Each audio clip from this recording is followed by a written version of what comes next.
Hello everyone, this is Mumbo and welcome back to another episode on the Hermitcraft server. This is episode 158 and today I am in an incredibly good mood. I am in such a good mood this morning because, well, for the past couple of weeks I've been really stressed.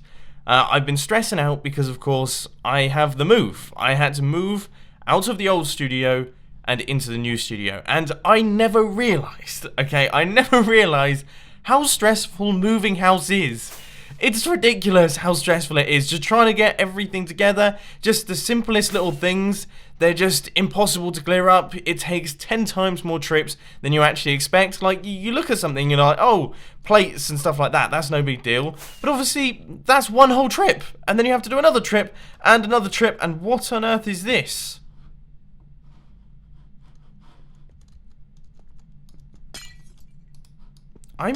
Is this a... Oh! Is this a new... Did I just find I found a Hermitron accidentally! I'm assuming I can pick this up. Is this what I think it is? I don't know. It's useless. I don't need any of these things. Wow, that's totally ruined my little introduction right there.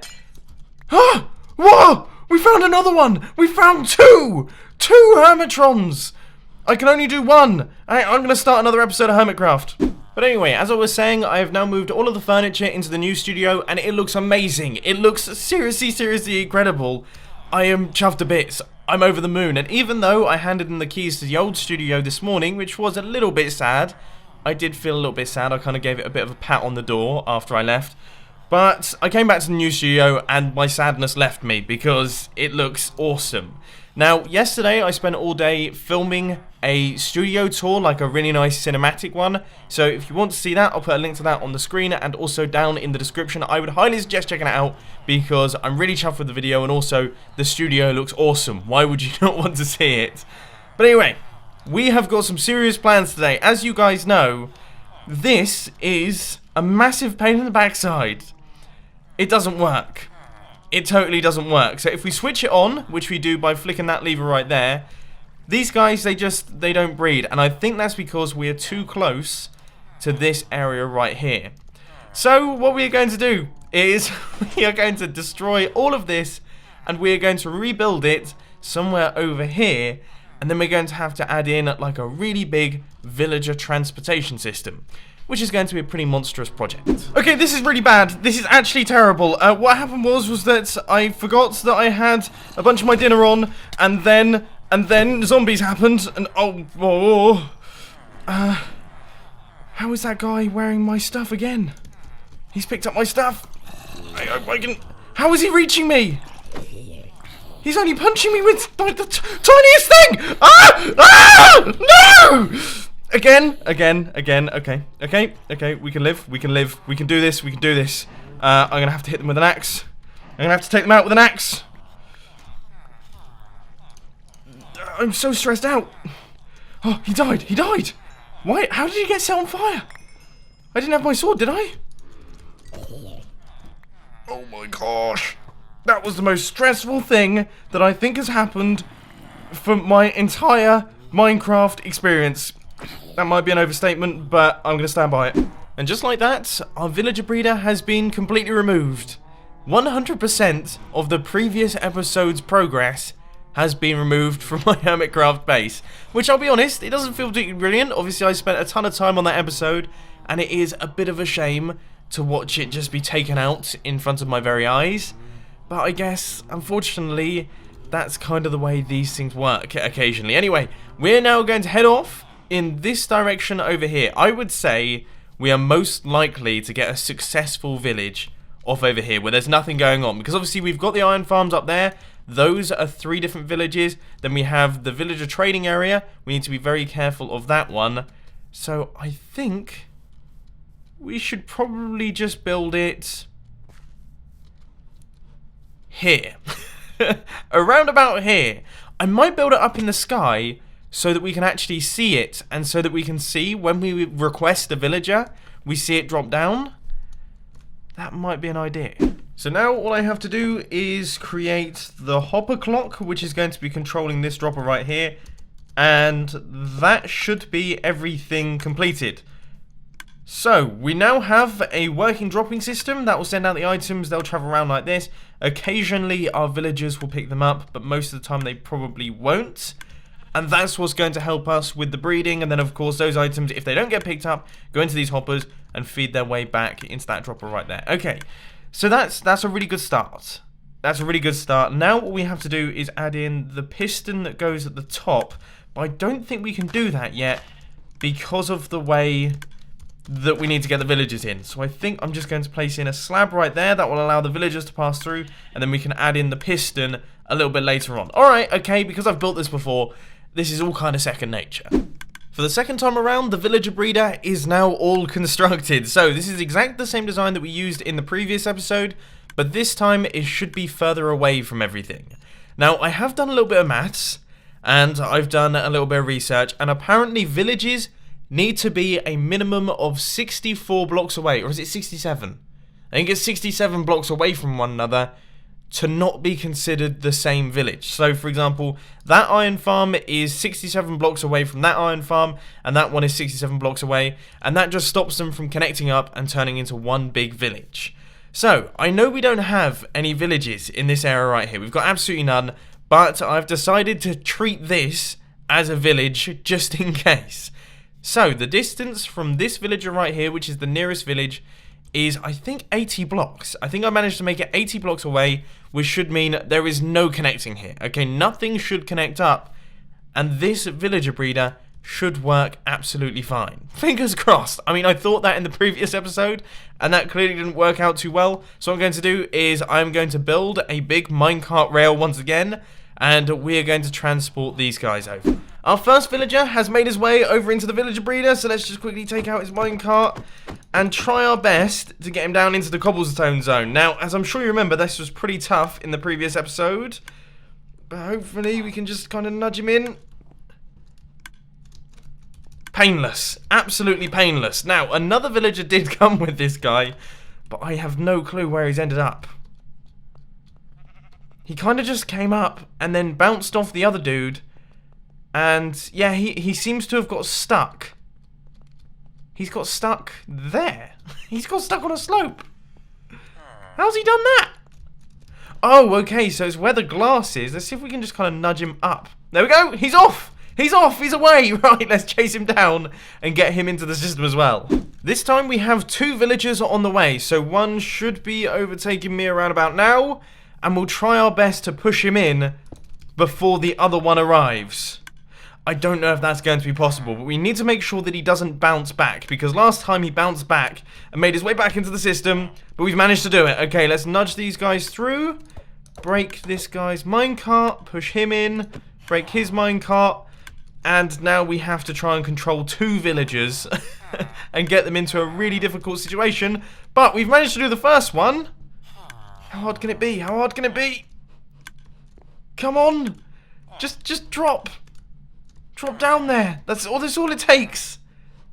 Just a little drop. No? At least they're not moving, I suppose. Good. Okay, we've managed to do it. Okay, there is 1, 2, 3, 4 villages. This time, none of them are upside down, which is a very, very good thing. Okay, let's cover up all of this. And now we have to get the dude into the top section. No! No! Oh. Wow, what a stupid move that was by me to put a solid block there. I reckon he was on the edge of death. I reckon maybe like 2, 3 more seconds he would have gone. But I think... I mean... oh no. Yeah, we can just place in the piston underneath this block right here, break that block, and we're done. Yes! I'm sorry for breaking your microphones there. But that is the best sight. I've just grabbed my hair. You know when you do that thing when you're really excited and you kind of grab your head? I don't know if you guys do that, but I've just done that because this is the best news ever. We've managed to make ourselves a working villager breeder. Ladies and gentlemen, this is amazing. I should probably close it up. I should probably stop anything getting in. But we need to replace these blocks. Yeah, these blocks need to go in. We've actually done it! Oh, I was so worried. I genuinely was absolutely terrified that this thing wasn't going to work. I totally thought that it wasn't going to function.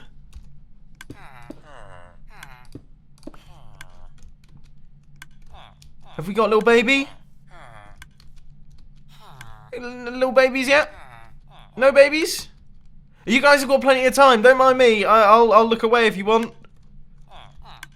This is fantastic news. This is seriously brilliant news. Nothing that I need to light up. I certainly hope not. I'll chuck in some glowstone around here just to triple check and make sure that nothing spawns on the inside there, because the last thing that we need is a zombie spawning. And you know what? There is actually a little area down at the bottom there which could potentially... Baby! We've got a baby! I couldn't be happier. I really couldn't be happier. Chuffed to bits. Hopefully this guy moves out the way a little bit though, so that I can place the rest of the slabs. But for the time being... Perfect. We'll just cover him over. Okay, so the first few carrots are making their way into the system, and we should see those kind of travelling round. Now, by the look of things, they are being picked up by our villagers. That's a very good sign. Now, we want to look out and see if they are chucking any of those carrots around. Now, these guys are standing really close to one another, so it's going to be difficult to spot it. But hopefully we should see a little bit. Just a little bit of carrot chucking.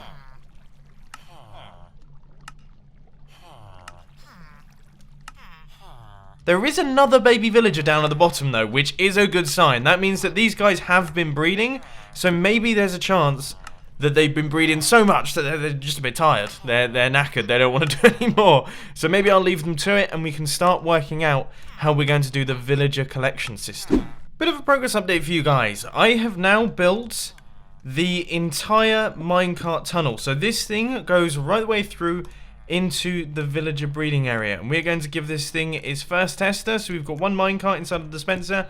When we hit this button, minecart is dispensed, it goes through there and makes its way off into the distance.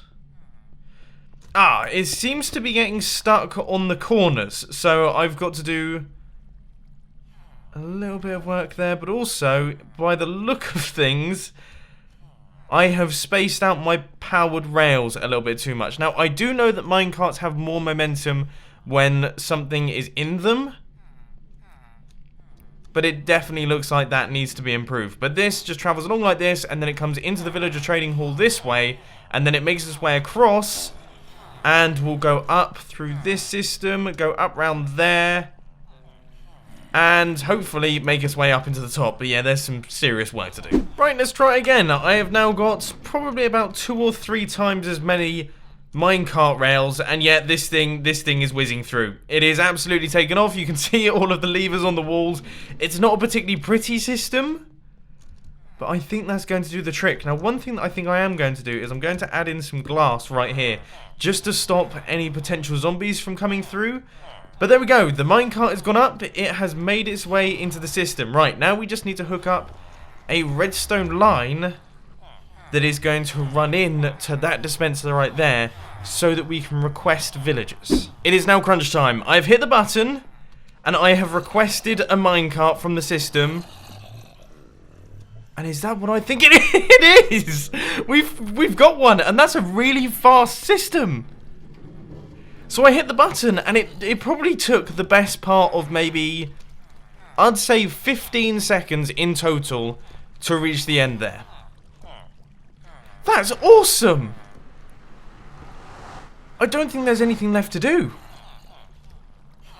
Oh, okay, so we have got, so this is the minecart breaker circuit. We now need to hook this thing up to that dispenser, which is going to be a pretty monstrous hopper line, if I do say so myself. Okay. Yep, I've got some crafting to do. I apologise for the lack of time lapses and consistent progress updates and everything like that, but I've just been trying my best to get everything done right here. So we have got a full hopper line that goes through into the dropper all the way over there. So that should mean that if and when we kill a villager in the system, their minecart should make its way into those hoppers. Now I guess we should probably do a test of that as well. So this system right here is all hooked up. We've taken the minecart track around. Now we need to find a villager that's worth killing. So this guy, yeah, he looks pretty terrible. Right, let's chuck him into the water and then we'll push him along a little bit. And he should make his way across into the killing zone. And then his minecart will go into the hoppers. It will be transported off into the dispenser all the way over at the villager breeder. And then when we hit the button, that minecart will be dispensed out. It will grab the villager from the villager breeder and bring it across into this system right here. This is a pretty substantial system that we've created right here. But anyway, that guy goes in. He's died. And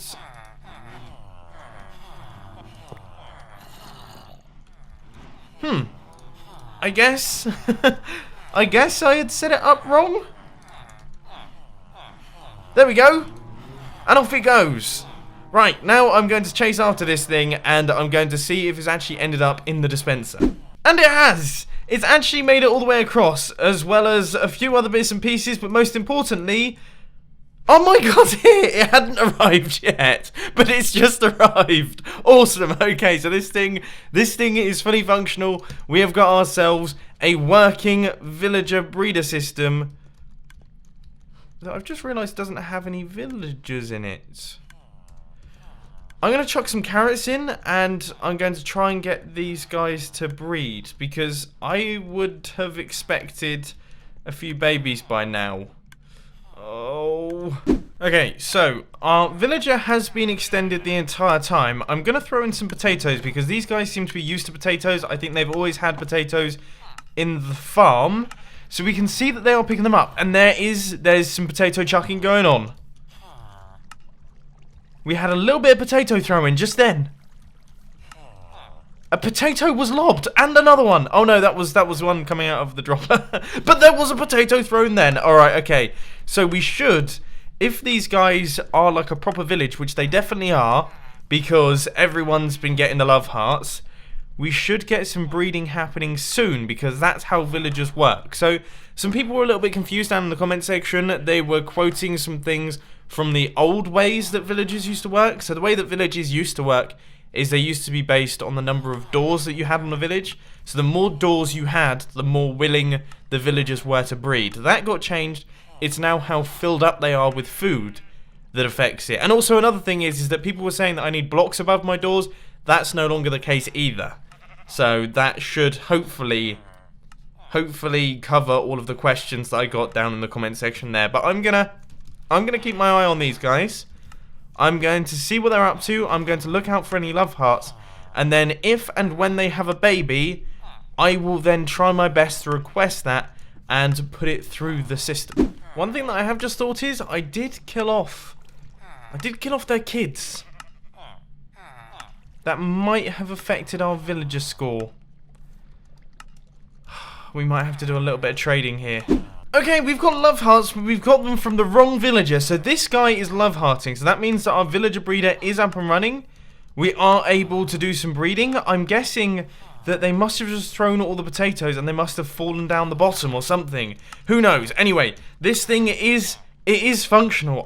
I want them to have a baby. Just have a baby. So I've just thrown in a few stacks of potatoes and now they seem to be interested in one another. So I think it was just a case of they didn't have enough potatoes. I don't know how that's come about. Right, okay, it looks like they still want some. Yes, okay, so we've got some love heart action going on, and also by the look of things, they might be filled up. I don't think I'm able to put in any more potatoes, but if we take a look down at the bottom, we might be able to see if there is actually a baby villager down there. Now this could not work for a number of different reasons, but I'm fairly certain I just heard a baby villager go through the system. I heard like the slightly higher pitched So I'm going to try my best to request it. Now, I have no clue if you can actually pick up baby villagers in minecarts. I can see a minecart. He's there! We've picked him up! He's not in the right place, but we've picked him up. The system is working. We have got ourselves a fully functional villager breeder, finally, and I don't think this one's going to break. We've finally done it. Oh, that is absolutely brilliant news. I think Impulse would be proud of me. I think Tango Tech would be proud of me as well. But unfortunately, ladies and gentlemen, that is all I've got time for today. I hope you enjoyed this video. If you did, please sure to hit that like button. And if you really loved it, then make sure to subscribe. But thanks for watching, guys. This has been Mumbo, and I'm out. I'll see you later.